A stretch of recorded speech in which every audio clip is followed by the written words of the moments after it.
আউলিখানা নদী, আর পাশেই হচ্ছে কৈমারি কুমারপাড়া রাস্তা, ঘাঘট নদী। এই নদীর পাদদেশে এই যে দেখতে পাচ্ছেন রাস্তার বেহাল দশা। এখানে যে আমরা দাঁড়িয়ে আছি, যে জায়গাটাতে দাঁড়িয়ে আছি, সর্বোচ্চ 4 ফিটের মধ্যে রাস্তাটা টিকে আছে। আসসালামু আলাইকুম ওয়া রাহমাতুল্লাহি ওয়া বারাকাতুহু। প্রিয় বন্ধুগণ, আমি আপনাদের ভাই ও বন্ধু ইউনুস আমিন বলছি। আজকে একটি প্রতিবেদন নিয়ে আপনাদের সামনে উপস্থিত হয়েছি। এই মুহূর্তে আমি দাঁড়িয়ে আছি কৈমারি রোড কুমারপাড়া যেতে যে রাস্তাটি আপনারা আমার পিছনে দেখতে পাচ্ছেন।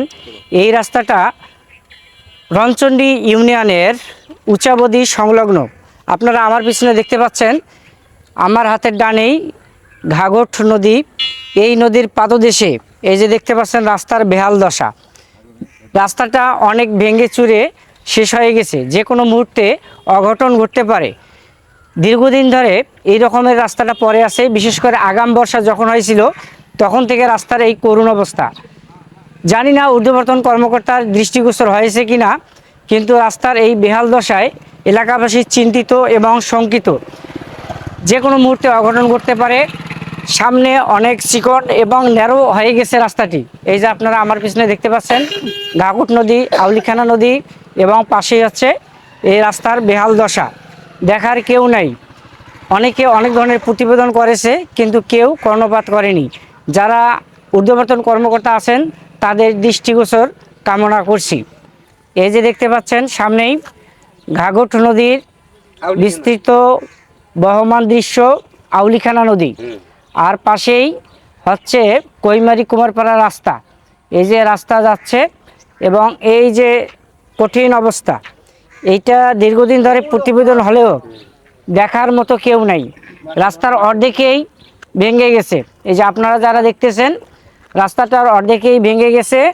এরপর ঊর্ধ্বতন কর্মকর্তার দৃষ্টি আকর্ষণ করা হয়েছে কয়েকবার, এরপরও কিন্তু কেউ দৃষ্টিপাত করেনি এই রাস্তাটাতে।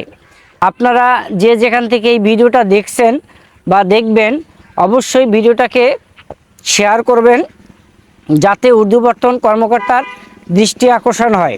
ক্যানেল খোলার পরিপ্রেক্ষিতে ভাঙানো চলছে, কিন্তু এখানে কোনো ঊর্ধ্বতম কর্মকর্তার দৃষ্টি আকর্ষণ হয়নি বলে আমার মনে হচ্ছে।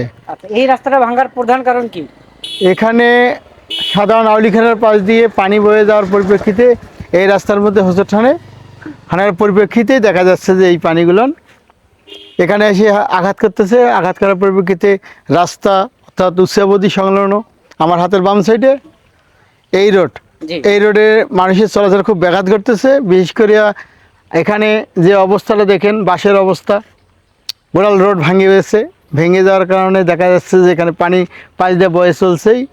আর বিশেষ করে এখানে যে আমরা দাঁড়িয়ে আছি, যে জায়গাটাতে দাঁড়িয়ে আছি, সর্বোচ্চ 4 ফিটের মধ্যে রাস্তাটা টিকে আছে, যা বাড়ির সংলগ্ন, হাতের ডান সাইডের বাড়ির সংলগ্ন।